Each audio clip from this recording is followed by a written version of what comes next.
Bonjour à tous, ravi de vous retrouver pour cette e-conférence organisée par la MAF. Aujourd'hui, nous allons parler retraite. Selon une étude récente, près de 3 Français sur 4 sont inquiets pour leur retraite. C'est donc un sujet important, il va falloir faire le point, bien connaître ses droits en la matière. Et pour cela, je suis accompagnée de 2 expertes. Myriam Castel, vous êtes responsable du pôle épargne retraite. Bonjour. Bonjour Myriam. Et Anne-Laure Dalibar, vous êtes ingénieure patrimoniale. Bonjour. Est-ce que vous pouvez commencer par nous rappeler déjà quels sont les grands principes de notre système de retraite? Alors notre système de retraite, qui est fondé depuis 1945, est un système à étages avec 3 niveaux. Les 2 premiers niveaux, ce sont ce qu'on appelle les régimes obligatoires. Donc on va avoir un régime de base, un régime complémentaire, auxquels vont être obligatoirement rattachées toutes les personnes qui exercent une activité professionnelle. La particularité de notre régime, sinon ça serait trop simple, c'est qu'il n'existe pas un seul régime de base et un seul régime complémentaire, mais une multitude de ces régimes, puisque ça va dépendre des différentes catégories socio-professionnelles. Par exemple, lorsqu'on est salarié du privé, eh bien, on va avoir un régime. Il y a un autre régime pour les salariés du public, un autre régime pour les fonctionnaires, un autre également pour les personnes travaillant dans le milieu agricole et également pour les indépendants. Donc, voilà. Il en existe une multitude, et donc qui dit plusieurs régimes, dit plusieurs caisses qui gèrent ces différents régimes.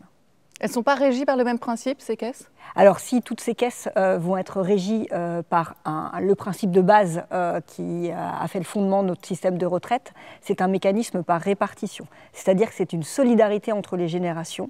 Les actifs d'aujourd'hui cotisent pour les retraités actuels. Il est donc important dans notre système d'avoir un certain nombre d'actifs pour pouvoir financer les retraites.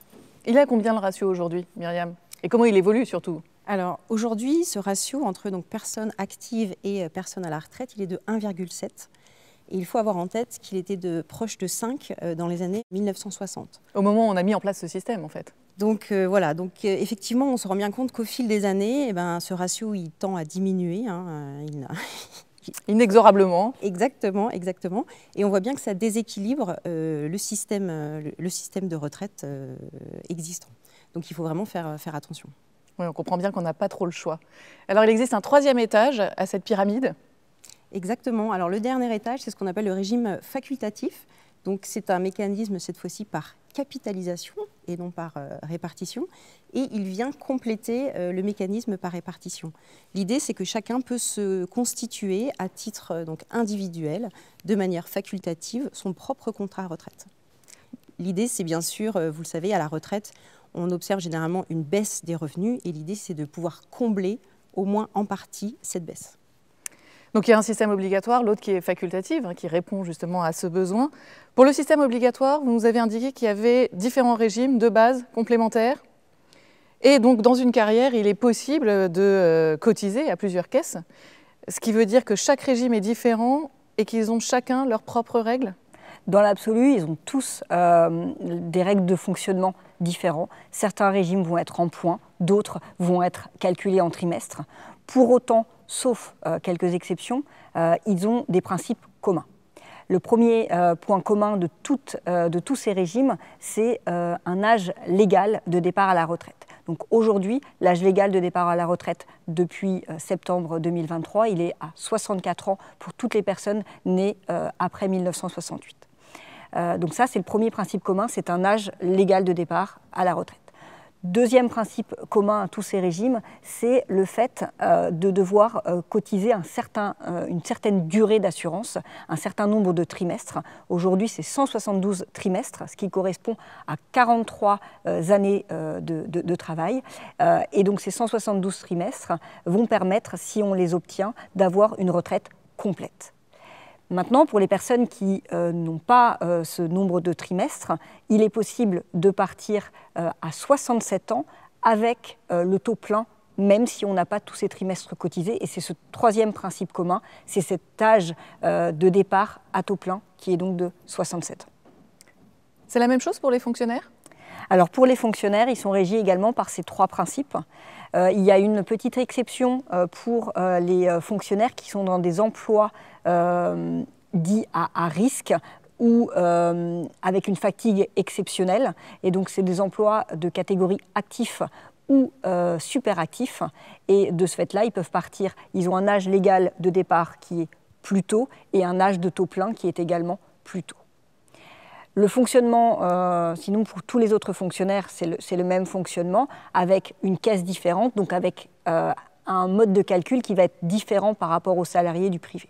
Notamment, les fonctionnaires ont une caisse, un régime complémentaire qui est existant que depuis 2005. Avant, ils n'avaient uniquement le régime de base. Donc, le régime de base de retraite des fonctionnaires est une part prépondérante de leur retraite par rapport aux salariés du privé où c'est entre les deux régimes, ils perçoivent une partie de régime de base et une partie plus ou moins importante de régime complémentaire.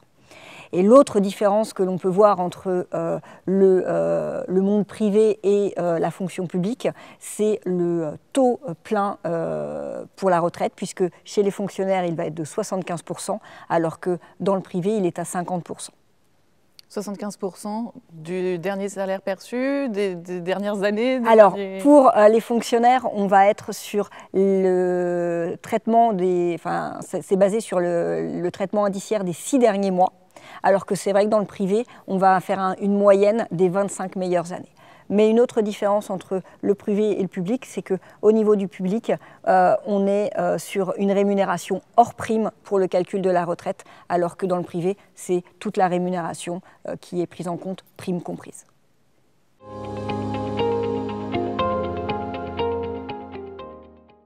Myriam, est-ce qu'on a la possibilité de connaître le montant de sa retraite, de sa future retraite, à n'importe quel moment de sa carrière? Alors effectivement, toutes les caisses évoquées par Anne-Laure, elles ont pour obligation de se coordonner, renvoyer leurs données et donc d'adresser à tous leurs affiliés ce qu'on appelle un relevé de carrière. Donc on parle de relevé individuel de situation. Donc dans ce document-là que vous allez recevoir, vous n'allez pas avoir une estimation du calcul de votre retraite, mais vous allez retrouver les différents postes, les différentes fonctions que vous avez occupées durant toute votre carrière. Donc vous pouvez même retrouver, en regardant bien ce document-là, les jobs que vous avez occupés lorsque vous étiez étudiant. Donc ce document-là est vraiment intéressant et il est consultable sur le site Info Retraite. Donc c'est un site proposé par le gouvernement sur lequel chacun peut se créer un compte et donc le consulter. À tout moment? À tout moment, exactement. Est-ce que c'est le seul document qui est envoyé? Alors, à l'âge de 55 ans, l'assuré du coup ne va pas recevoir ce relevé dont on vient de parler, mais il va recevoir une estimation donc, de sa future retraite. Donc, ce document-là va lui donner donc, cette estimation de retraite avec différentes simulations selon l'âge, des âges différents de départ à la retraite. Et exactement comme pour le relevé de carrière, il n'est pas obligatoire d'attendre l'âge de 55 ans pour le consulter. En allant sur le site Info Retraite, on peut effectivement avoir également une simulation de sa retraite. Et puis ça permet aussi peut-être de vérifier que toutes les données sont exactes, non ? Anne-Laure?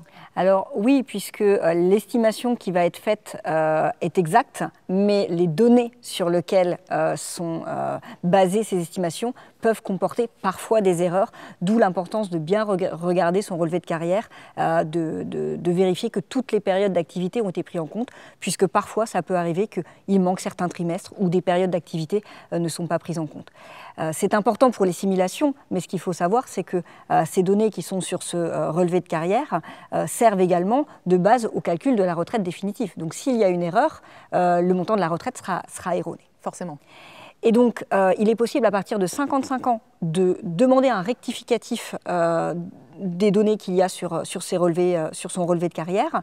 On peut le faire directement sur le site Info Retraite. Et avant 55 ans, on peut demander aussi un correctif. Mais là, il faudra contacter la caisse dans laquelle on a exercé l'activité. Eh oui.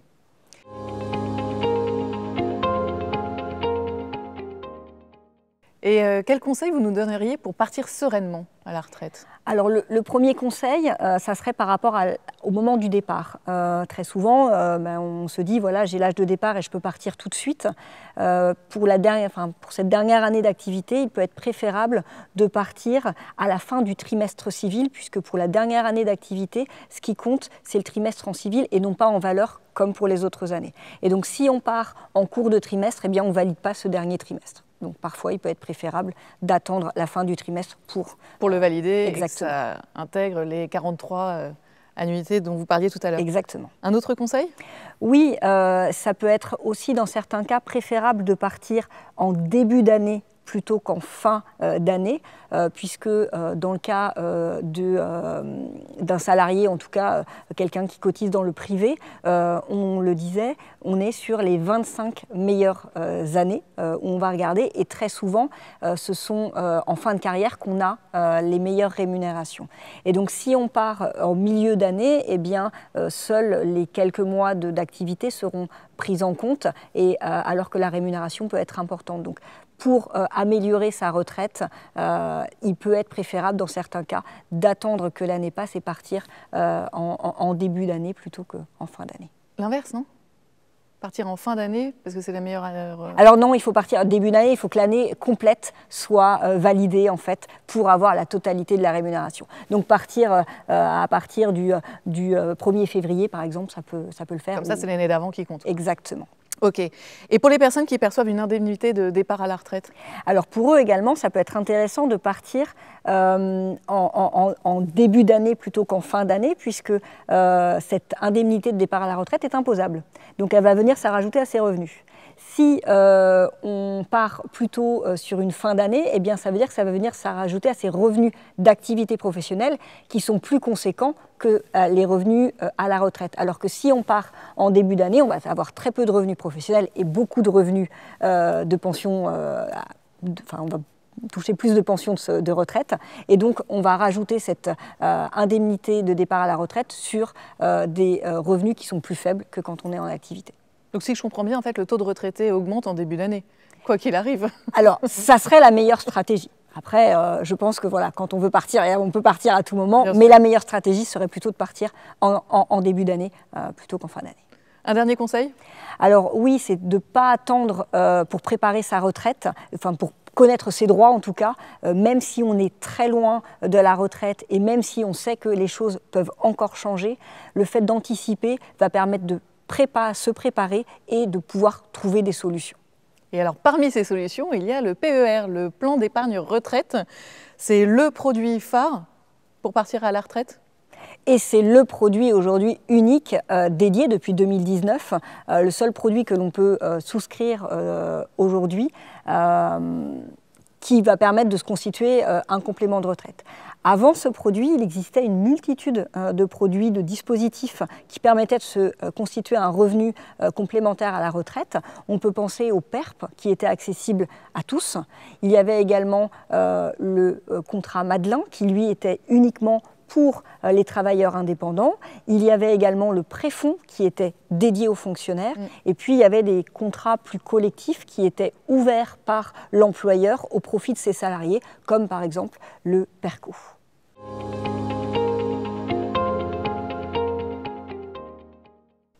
Comment il fonctionne ce PER, Myriam?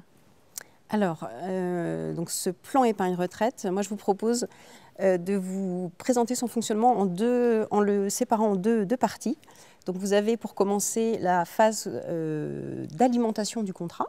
Donc lorsqu'on va souscrire ce contrat, on va pouvoir l'alimenter. Mois après mois, année après année, on va pouvoir verser tranquillement sur ce contrat. Et cela pendant une durée qui peut être relativement longue, 5, 10, 15, 20 ans peut-être si on s'y prépare très tôt. Donc voilà, l'épargne qui sera acquise est destinée à être utilisée à la retraite. Donc elle est bloquée, sauf cas spécifique, on y reviendra tout à l'heure, pour être utilisée donc à la retraite. Et deuxième partie de vie de ce contrat, je suis arrivée à la retraite. J'ai donc fait jouer mes droits dans le régime obligatoire. À ce moment-là, je peux commencer à utiliser mon épargne retraite. Et ça peut également être sur un temps relativement long. Il est réservé à une catégorie socio-professionnelle, ce PER, alors? Et non, c'est tout l'avantage du PER, c'est qu'il est accessible à tous. il faut être juste majeur, mais il est accessible à tous et il n'est pas réservé à une catégorie socio-professionnelle. C'est ce qui simplifie les choses par rapport aux nombreux dispositifs qui pouvaient exister avant. Alors, comment on verse maintenant sur ce contrat Comment on verse de l'argent sur ce contrat, Myriam? Alors, sur un PER, on va parler d'alimentation à la carte. C'est vraiment très libre. Première possibilité pour verser, donc je verse de manière libre, c'est-à-dire au moment où j'ai des liquidités et que je souhaite les verser du coup sur mon contrat. Aucune contrainte en termes de montant, de régularité. On verse selon les liquidités dont on dispose. Une autre possibilité qui existe, c'est de mettre en place des versements programmés. Donc, comme son nom l'indique, je vais programmer de verser chaque mois une certaine somme d'argent. Par exemple, ça peut être 100 €, 200 €, 300 € si j'en ai la possibilité. Et je vais verser de manière régulière, récurrente sur ce contrat. Il faut savoir que lorsqu'on met en place ce type de versement, il est tout à fait possible d'ajuster le montant de ces versements, donc soit à la hausse, soit à la baisse, si on le souhaite. Et on peut également les stopper ou les arrêter pendant un certain temps et les remettre en place par la suite, dès qu'on le souhaite. C'est flexible. C'est très flexible, exactement. Et donc sur un contrat retraite, vous l'avez compris, on peut être sur une durée très très longue. On est sur un temps de préparation relativement long. On conseille généralement la mise en place de ces versements programmés qui permettent aussi de lisser l'effort d'épargne que l'on va réaliser. Et de plus, il faut savoir que ces versements peuvent être déductibles. Déductible. Anne-Laure, qu'est-ce qu'on déduit? Alors, on va pouvoir déduire donc les versements que l'on fait sur son PER, et ces versements vont venir en diminution des revenus imposables, et donc on va diminuer son imposition. En clair, si aujourd'hui j'ai un revenu net imposable, net de frais professionnels imposable de 50 000 €, si je verse 5 000 € sur mon PER, eh bien, je n'aurai plus que 45 000 € de revenus imposables sur lesquels le barème de l'impôt va s'appliquer. Donc de ce fait-là, je vais payer des impôts sur 45 000 et non plus sur 50 000. Je paierai donc moins d'impôts. Si j'ai cet avantage fiscal à l'entrée, il ne faut pas oublier qu'à la sortie, je serai fiscalisée sur les versements que j'ai pu avoir. Et puis ces versements, cette déduction que je peux avoir, elle n'est pas illimitée. Je ne peux pas déduire la moitié. Enfin, il y a un plafond qui est mis en place par l'administration fiscale. Et donc, ce plafond, il est dépendant des revenus professionnels. Donc, il est différent entre chaque personne. Ce plafond de déduction, on peut le retrouver sur son avis d'imposition. Il est indiqué. C'est indiqué plafond retraite. Donc, je peux savoir jusqu'à combien je peux verser sur mon PER et jusqu'à combien je peux déduire sur les versements que je vais réaliser sur mon PER. Petite subtilité pour les travailleurs indépendants, puisque eux ont le droit à un dispositif particulier qui n'est pas indiqué sur l'avis d'imposition et qui doit être calculé. Mais c'est souvent un pourcentage, non, quand même? C'est également un pourcentage des revenus professionnels que le professionnel va avoir, mais il a le droit à un petit pourcentage supplémentaire que les personnes qui ne sont pas indépendantes. L'épargne, elle est donc dédiée à être utilisée à la retraite, mais est-ce qu'il est possible de l'utiliser avant? Alors effectivement, ça c'est important de le souligner, cette épargne-là est destinée à être utilisée à la retraite. Auparavant, on parle d'épargne qui est bloquée. Cependant, le législateur a prévu des cas de déblocage anticipé. Et donc c'est bien, il y a quelques cas qui sont prévus. Donc, premier cas de figure qui permet de faire un déblocage anticipé, c'est l'achat de la résidence principale. Donc pour cela, il n'est pas nécessaire que ce soit le premier achat immobilier. On peut acheter de nouveau une résidence principale et ça va fonctionner. Il faut avoir en tête que si on effectue un rachat pour achat de résidence principale, les montants qui seront retirés feront l'objet d'une fiscalité, si en tout cas ils ont fait l'objet d'une déduction à l'entrée, ce que vient de raconter du coup Anne-Laure. Et il y a un deuxième cas de figure qui existe. Donc là, on parle de cas un peu moins joyeux que le premier. On parle plutôt de cas d'accident de la vie. Là, donc, on a la possibilité de racheter son épargne également à ce moment-là. Mais ce sont des cas de décès du conjoint, invalidité du conjoint ou d'un enfant, les situations de surendettement, d'expiration des droits au chômage ou de liquidation judiciaire. Donc voilà, résidence principale et accident de la vie permettent des rachats anticipés. Et quand j'ai investi, est-ce que je peux choisir sur quoi j'investis? Alors tout à fait. Sur un plan épargne retraite, on va vous proposer ce qu'on appelle une gestion à horizon. Donc qu'est-ce que c'est que cette gestion à horizon? C'est tout simplement une grille va être prédéfinie avec un certain pourcentage qui vous permettent d'investir donc, en premier lieu donc, sur un support sécurisé, que l'on appelle donc, le support en euros, mais également sur des supports en unités de compte qui sont donc investis sur les marchés financiers. Ces supports-là sont donc soumis à d'éventuelles fluctuations des marchés financiers avec un risque de perte en capital. L'idée de cette gestion à horizon, elle est vraiment intéressante puisqu'elle permet deux choses importantes. La première, ça va être de pouvoir dynamiser son épargne dès lors qu'on se retrouve, qu'on ait un horizon relativement lointain de sa retraite. Ça peut être 15, 10, 8 ans de la retraite. À ce moment-là, on souhaite avoir une partie de son épargne exposée, enfin dynamique, pour aller rechercher de la performance, du rendement. Et le reste est investi sur le support en euros, qui lui est le support donc sécurisé.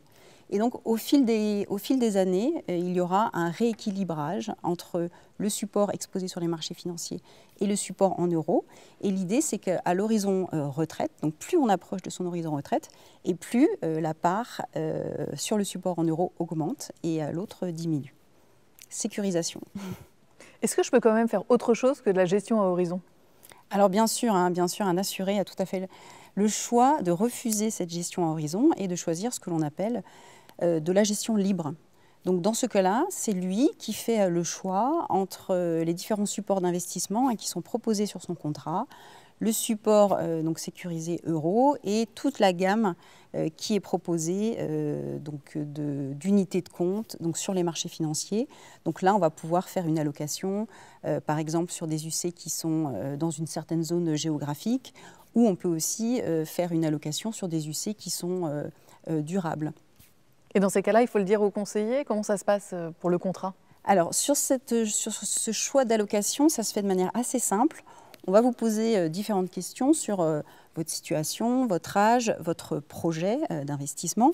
Et on va également vous demander quelles sont vos connaissances en matière financière et puis aussi votre appétence au risque. Voilà, est-ce que vous aimez le risque ou pas?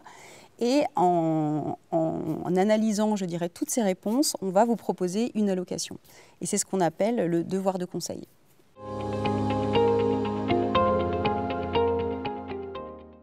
Donc ça, c'est tout ce qui permet de faire fructifier finalement l'épargne. Après, on arrive à la retraite et là, comment ça se passe, Anne-Laure? Eh bien, à la retraite, là, le contrat devient libre et on va avoir une grande liberté. La première, c'est d'utiliser ou non les sommes que l'on a investies sur ce PER, puisqu'il n'y a aucune obligation au moment où on est à la retraite de d'utiliser ces sommes. On peut très bien les laisser sur le PER.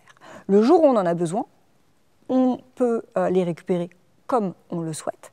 Et les versements que l'on a effectués, on peut soit les sortir sous forme d'un complément de revenu à vie, ce qu'on appelle une rente. Et donc jusqu'à la fin de ses jours, on va recevoir une somme tous les mois.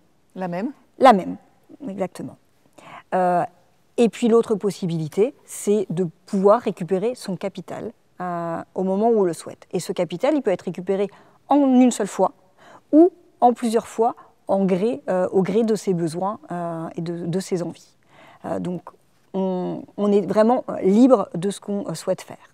Je vous le disais, si les versements que l'on a faits lors de la phase d'épargne ont fait l'objet d'une déduction de son revenu imposable, à la sortie, ces sommes seront fiscalisées, que l'on sorte en capital ou en rente. D'accord. Et le petit conseil, ces sommes-là, pas le surplus lié justement... Alors les gains financiers seront également fiscalisés, mais ne rentreront pas dans le cadre, ne seront pas imposés à l'impôt sur le revenu, ça sera une autre fiscalité. D'accord. Le conseil qu'on pourrait donner lorsque l'on sort, quand on souhaite sortir en capital, c'est de plutôt sortir en plusieurs fois plutôt qu'en une seule fois, afin de ne pas augmenter ses revenus imposables de manière trop importante, avec le risque d'un saut de tranche, d'une modification de son imposition trop importante.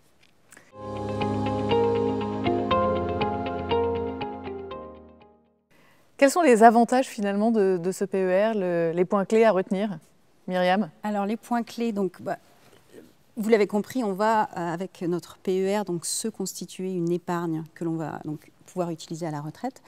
Le premier point intéressant, c'est qu'à chaque fois que je vais verser sur un PER, j'ai cette possibilité de déduction fiscale, qui est quand même très intéressante, alors on en a parlé. Il faut quand même avoir en tête que toute cette, en contrepartie du coup de cette déduction fiscale qui est proposée à chaque fois que je verse, on va avoir le blocage des sommes pour être utilisées à la retraite. Donc toutes les sommes sont bien destinées à être utilisées lorsque je serai à la retraite, sauf cas de déblocage anticipé dont on vient de parler tout à l'heure ensemble. Et le dernier point qui est souvent plébiscité par les détenteurs de PER, c'est cette liberté de disposer de son épargne, donc lorsque je suis à la retraite, mais cette liberté d'avoir le choix entre la rente, le capital et le capital fractionné. C'est au choix pour lui. Tout bénef. Mais ce n'est pas le seul moyen de constituer une épargne pour sa retraite, non? Non, effectivement, il existe d'autres moyens. On peut penser effectivement à mettre en place un investissement locatif, par exemple, ou même souscrire un contrat d'assurance vie.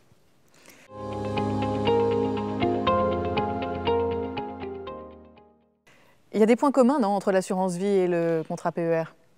Tout à fait. Je pourrais en citer deux, entre les points communs entre l'assurance vie et le PER.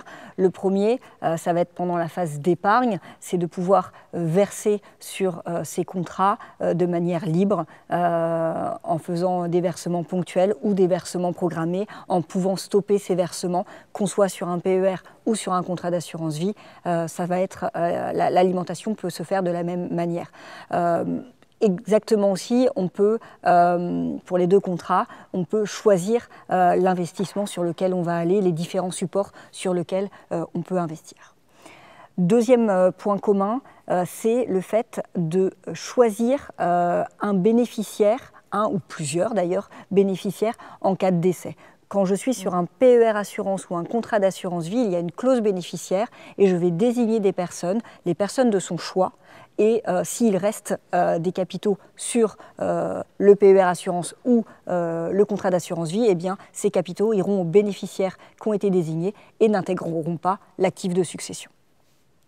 Donc il existe des points communs, on vient de le voir, il existe aussi des différences, Myriam? Oui, tout à fait. Alors, effectivement, les objectifs peuvent être déjà différents. Le plan épargne retraite est vraiment destiné à préparer sa retraite. Donc, on va verser pour utiliser ces sommes à la retraite. Alors qu'un contrat d'assurance vie peut être utilisé à des fins peut-être plus larges. On parle notamment de transmission ou de se créer un complément de revenu pour plus tard. Une autre différence, c'est la disponibilité des sommes.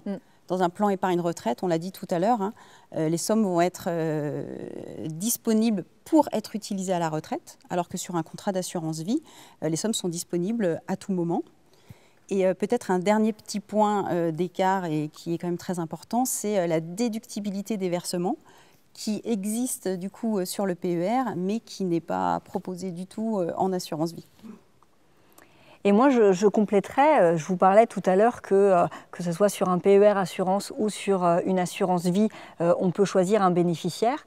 Mais en termes de fiscalité, la fiscalité va être un petit peu différente au moment du décès quand on est en assurance vie ou un PER assurance. Notamment, alors il y a des grandes similitudes où parfois on pourrait penser que la fiscalité est identique pour les deux, mais il y a des petites subtilités, notamment au moment de l'âge. Si on regarde pour l'assurance vie, ce qui compte pour savoir quelle fiscalité va s'appliquer aux capitaux décès qui vont être versés, ça va être l'âge que l'on a au moment des versements, alors que sur le PER, c'est l'âge que l'on a au moment du décès. Et alors, qu'est-ce que je dois choisir pour mieux préparer ma retraite?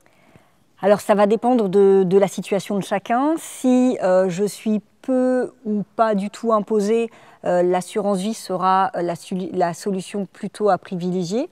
Si, par contre, je suis fortement imposée et que je souhaite diminuer mon imposition, le plan d'épargne retraite peut être une solution puisque en versant dessus, je vais pouvoir déduire de mon impôt. Maintenant, pour autant, dans ce genre de situation, ça peut être tout de même intéressant d'avoir les deux dispositifs, puisqu'on va avoir le PER qui va me permettre de compléter mes revenus à la retraite tout en bénéficiant d'un avantage fiscal à l'entrée, mais un blocage des capitaux, alors qu'avec l'assurance vie, je vais pouvoir me faire un complément de retraite également, mais si j'ai besoin, je pourrais l'utiliser à tout moment, cette somme. Donc le mieux, c'est d'avoir les deux. Donc le mieux, c'est d'avoir les deux. Quel est le conseil que vous donneriez à ceux qui nous regardent pour conclure ? Alors, un mot qui me semble important, c'est le mot anticipation. Hein, on en a déjà parlé tout à l'heure.